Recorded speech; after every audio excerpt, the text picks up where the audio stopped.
வணக்கம். டிஎன்பிஎஸ்சிக்கு நம்ம புவியியல் பார்க்குறோம். இதில் 4 ஆப்ஷன்ஸ் இருக்கும். நான் ஆன்சர்ஸ் மட்டும் நோட் பண்ணியிருக்கேன். நீங்கள் செக் பண்ணி பார்த்துக்கோங்க. பூமியின் நிலநடுக்கத்தினை பதிவு செய்ய பயன்படும் கருவி சிஸ்மோகிராஃப். பின்வருவனவற்றுள் எந்த கோளில் உயிரினங்கள் உள்ளன? பூமி. பான்ஜியா எத்தனை பெரிய தட்டுக்களாக உடைக்கப்பட்டுள்ளது? 7. பூமியின் எந்த பகுதி நிலையானதாக இல்லை? மேலாடு. புவி மேலோட்டில் மிகப்பெரிய அளவிற்கு செங்குத்து நகர்வு ஏற்படுவது எவ்வாறு அழைக்கப்படுகிறது? என்டோஜெனிக். நிலநடுக்கம் தோன்றும் மையம் எவ்வாறு கூறப்படுகிறது? நிலநடுக்க மையம். இந்தியாவில் உள்ள செயல்படும் எரிமலை எங்குள்ளது? பேரன் தீவு. பூமியின் எந்த பகுதி பெரிஸ்பியர் என்று அழைக்கப்படுகிறது? கர்வம். ரிக்டர் அளவுகோலின் மதிப்பீடு எல்லை எவ்வளவு? 0 to 9 ரிக்டர். நிலநடுக்கத்தின் போது உருவாகும் அலைகளில் எந்த அலை அதிக அழிவினை ஏற்படுத்துகிறது? எல் அலைகள். ஆப்ஷன் ஏ தான் கரெக்டு.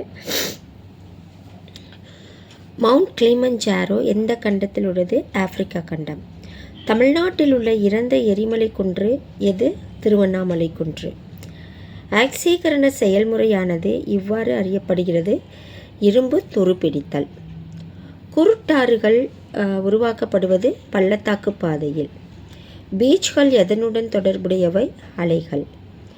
பீடப்பாறைகள் இப்படியும் அழைக்கப்படுகின்றன: காளான் பாறை.